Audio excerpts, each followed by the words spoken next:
दोस्तों नमस्कार। आपने एक शब्द जरूर सुना होगा, भाई भतीजावाद, जिसे हम लोग नेपोटिज्म कहते हैं। अक्सर इसको हम लोग रिलेट करते हैं कई बार बॉलीवुड में, कई बार इसे हम लोग रिलेट करते हैं हमारी जो राजनीति चलती है उसमें भी कई बार ये देखा जाता है और चर्चा का विषय बना रहता है। लेकिन आज के इस वीडियो में हम लोग बात करेंगे, इस नेपोटिज्म को रिलेट करेंगे जजेस की नियुक्ति से। जी हाँ दोस्तों, ये हाल ही में अभी न्यायिक व्यवस्था में भी देखा गया है, उस पर हम लोग चर्चा करेंगे और उसको किस प्रकार से खत्म किया जा सकता है, उस पर सुप्रीम कोर्ट किस तरह से एक्शन ले रहा है, क्या कुछ यहां पर चर्चा में बना हुआ है, सब कुछ यहां पर डिस्कस करेंगे आज के इस वीडियो में। सबसे पहले आपको बता दें, मैं हूं दिव्यांश और आप देखना शुरू कर चुके हैं शिक्षा टाउन।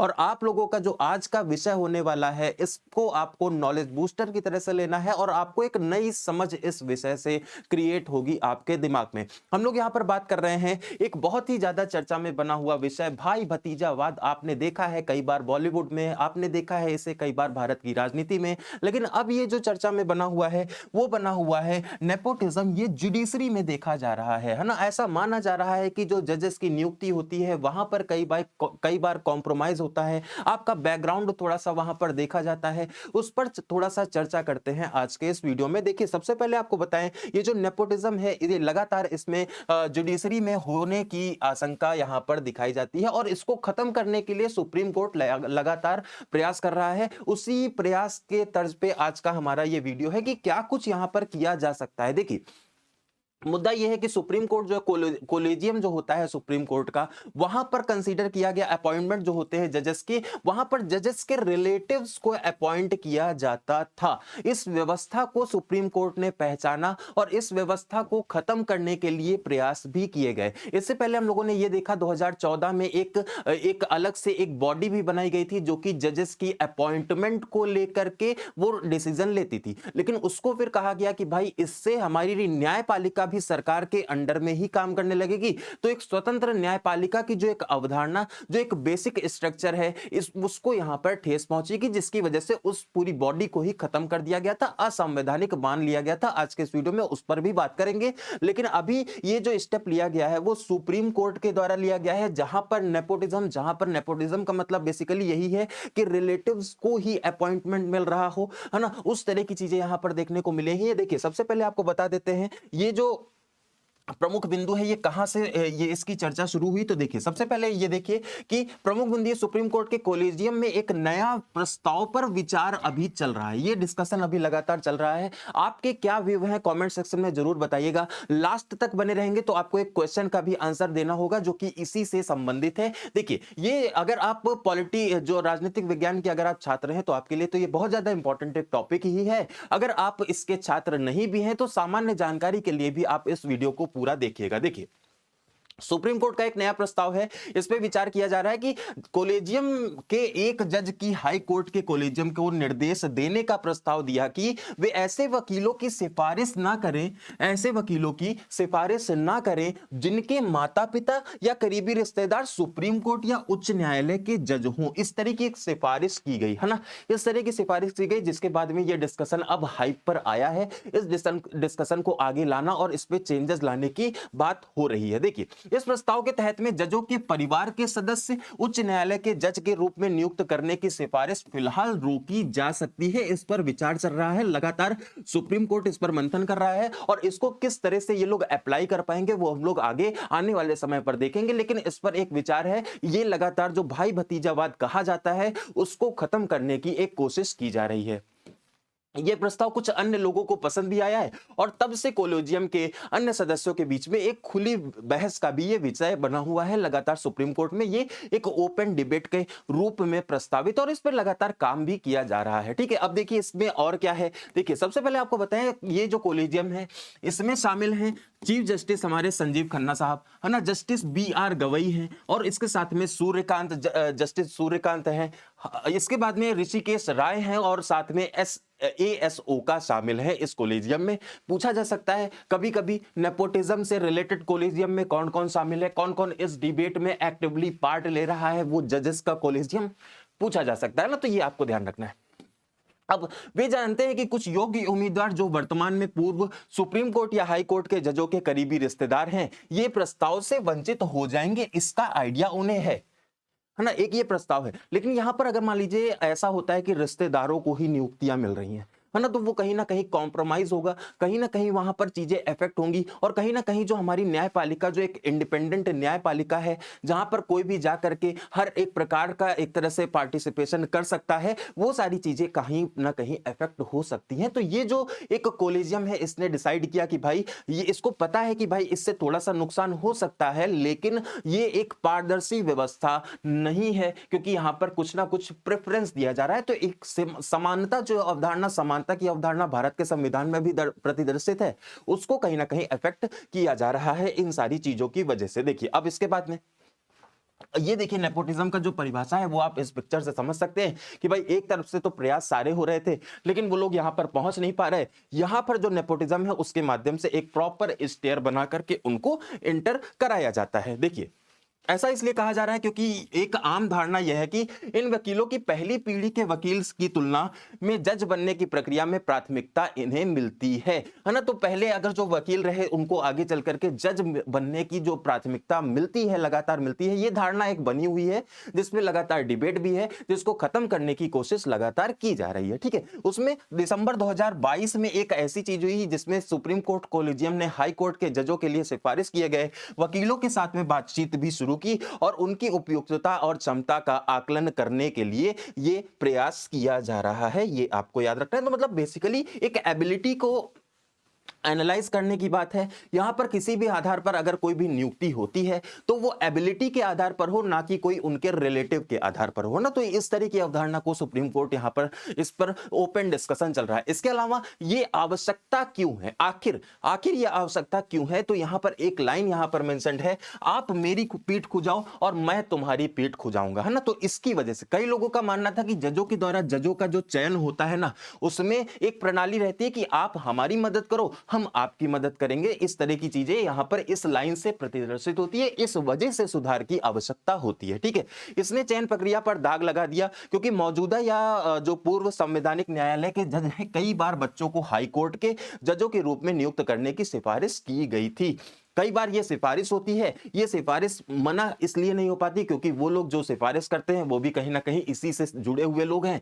तो ये जो सिफारिश है ये कहीं ना कहीं थोड़ा सा इमेज को खराब करने का कार्य करती है। मतलब ये लाइन जो है इंपॉर्टेंट है और इसकी वजह से ही बहुत ज्यादा सवाल भी उठ रहे हैं। ठीक है, अब ये व्यवस्था क्या है, कोलिजियम व्यवस्था आखिर है क्या? देखिए, सबसे पहले आपको पता है सुप्रीम कोर्ट और हाई कोर्ट दोनों जगह पर होती है। सुप्रीम कोर्ट और हाई कोर्ट की जजों की नियुक्ति और ट्रांसफर से जुड़ी एक ये व्यवस्था है। जजों की जो नियुक्ति होती है वो इसी व्यवस्था के आधार पर होती है और इनके जो ट्रांसफर होते हैं वो भी इसी व्यवस्था के आधार पर होती है। यह व्यवस्था सर्वोच्च न्यायालय के निर्णय के माध्यम से विकसित होती है। ये सर्वोच्च न्यायालय जिस प्रकार से निर्णय लेता है उस प्रकार से ये व्यवस्था निश्चित होती चली जाती है, जो सुप्रीम कोर्ट के ऑर्डर पर पूरी तरह से ये बेस्ड है। मतलब यहां पर सरकार का कोई इन्वॉल्वमेंट नहीं, किसी और प्रक्रिया का कोई भी इन्वॉल्वमेंट नहीं है। डायरेक्ट सुप्रीम कोर्ट जो भी चाहेगा उस आधार पर उनकी कोलिजियम होती है। इसी वजह से ये विवाद बना हुआ है। ठीक है, इसी वजह से ये विवाद बना हुआ है। तो क्योंकि वहां पर सुप्रीम कोर्ट के जज ही बैठे हुए हैं और सुप्रीम कोर्ट के जज कहीं ना कहीं प्रेफरेंसेस दे सकते हैं अपने रिलेटिव्स को या फिर उनसे जुड़े हुए लोगों को। ठीक है,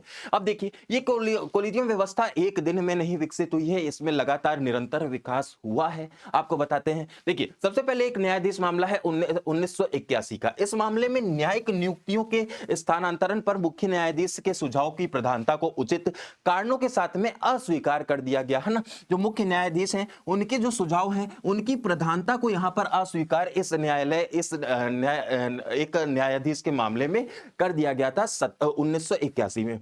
उसके बाद में ये बाद में ऐसा माना गया कि इससे न्यायपालिका के ऊपर कार्यपालिका की प्रधानता स्थापित होती है। मतलब किसी भी प्रकार के कोई भी सुझाव अगर आ रहे हैं, सजेशन जो आ रहे हैं, उसको यहां पर खारिज करने की बात की गई। ठीक है, पहली चीज तो ये हो गई। उसके बाद में एक और मामला है, आपको बताएं 1993 में। अब कोलिजियम व्यवस्था की शुरुआत के साथ में सर्वोच्च न्यायालय का कहना था कि इसके अंतर्गत परामर्श, है ना, वहां पर सुझाव था। यहां पर परामर्श का अर्थ है सहमति होना और इसमें सर्वोच्च न्यायालय के 2 वरिष्ठ न्यायाधीशों का परामर्श जो है वो लिया जाएगा। सुप्रीम कोर्ट के 2 वरिष्ठ जो न्यायाधीश हैं उनका परामर्श, सुझाव लिया जाएगा, है ना। ये आपको ध्यान रखना है। तो सहमति परामर्श लेने की बात इसमें की गई थी। इसमें इसमें कॉलेजियम व्यवस्था में परामर्श लेने का एक सुझाव जो है उसको मान्यता मिल गई थी। ये एक विकास बता रहे हैं आपको कॉलेजियम व्यवस्था को किस तरह से ये विकसित होती है। तीसरा मामला एक और आता है, देखिए राष्ट्रपति के द्वारा प्रेसिडेंशियल रेफरेंस पेश किया गया। प्रेसिडेंशियल रेफरेंस जो है वो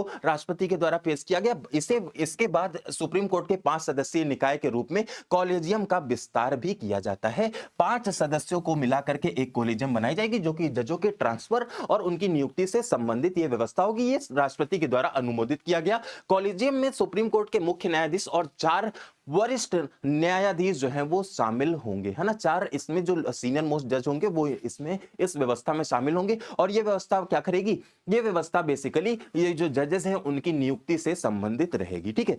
ये जो जजेस हैं उनकी उनसे संबंधित ये रहेगी।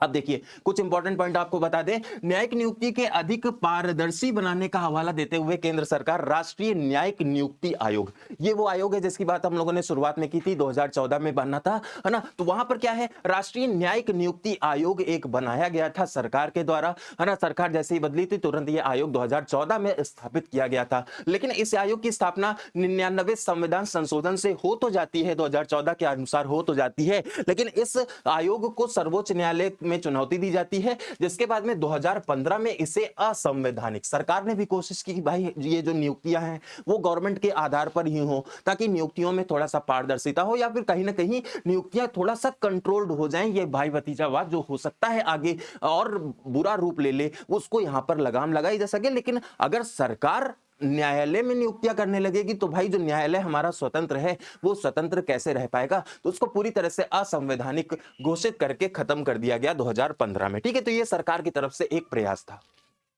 अब हमारे संविधान में क्या मेंशन है, देखिए हमारे संविधान में जो सुप्रीम कोर्ट की नियुक्तियों के बारे में लिखा है वो आर्टिकल नंबर 124 में लिखा है। सुप्रीम कोर्ट के जज, है ना, जो हाई कोर्ट वाला है वो 217 है। हम लोग सुप्रीम कोर्ट में समझ लेते हैं कि कैसे होता है। तो देखिए यह अनुच्छेद उच्चतम न्यायालय उसके न्यायाधीशों की नियुक्ति करता है। मुख्य प्रावधान यही है कि राष्ट्रपति मुख्य न्यायाधीश, चीफ जस्टिस और अन्य न्यायाधीशों की नियुक्त करते समय मुख्य न्यायाधीश की नियुक्ति में राष्ट्रपति संबंधित वरिष्ठतम न्यायाधीशों से परामर्श लेता है, उसके बाद में इसकी स्थापना होती है। ये भारत के संविधान में मेंशन चीज है जो कि आर्टिकल नंबर 124 में लिखी गई है, ठीक है। तो कुल मिलाकर के बात है कि राष्ट्रपति मुख्य न्यायाधीश और अन्य न्यायाधीश नियुक्त करते हैं, राष्ट्रपति ही इनकी नियुक्ति करते हैं।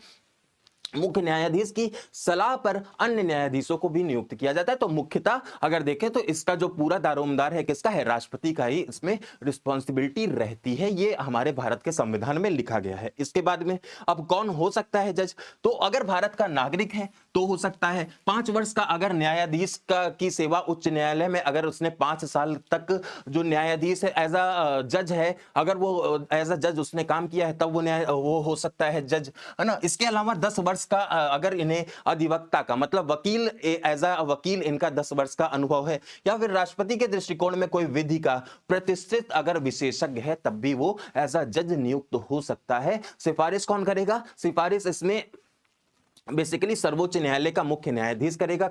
नियुक्ति कौन करेगा, तो वो करने का काम राष्ट्रपति का होता है। अभी ये प्रोसेस चल रहा है अभी, है, ठीक है। अब देखिए इसके बाद में अगर मान लीजिए इससे हम लोग देखें कि क्या क्वेश्चन पूछा जा सकता है, या फिर आप अगर देखें कुल मिलाकर के बात यह है कि भाई सिफारिश पर सब कुछ अगर हो रहा है ना, अगर सब कुछ सिफारिश पर हो रहा है तो कहीं ना कहीं वहां पर नेपोटिज्म देखने को मिलता है, जो कि एक सच्चाई है ना। उस पर सुप्रीम कोर्ट लगातार उसको खत्म करने के लिए जो प्रयास कर रहा है ना, कॉलेजियम में नेपोटिज्म खत्म करने का जो ये प्रयास कर रहा है, उसके बारे में आप क्या कहते हैं, क्या ये खत्म होना चाहिए, या फिर इसी तरह से जो मान लीजिए अगर मान लीजिए किसी के पिता जो है वो अगर मतलब न्याय व्यवस्था के अच्छे खासे जानकार थे, उनका बेटा आगे चल करके या उनका रिलेटिव आगे चल करके उसी तरह से कार्य करेगा, इस अवधारणा को मान्यता दे देनी चाहिए। तो उसके बारे में भी आप कमेंट सेक्शन में बताइए। इसके अलावा आप एक सवाल का भी आंसर करें। ये कह रहा है, ये सवाल है कि निम्नलिखित में से कौन सा कथन सही है। इसमें आपको बताना है कि निम्नलिखित में से कौन सा कथन सही है। संविधान में 217 अनुच्छेद के न्यायाधीशों की जो नियुक्ति है वो उससे संबंधित है 217 उच्च न्यायालय हाई कोर्ट के न्यायाधीशों की नियुक्ति से संबंधित हमारा 217 नंबर आर्टिकल है।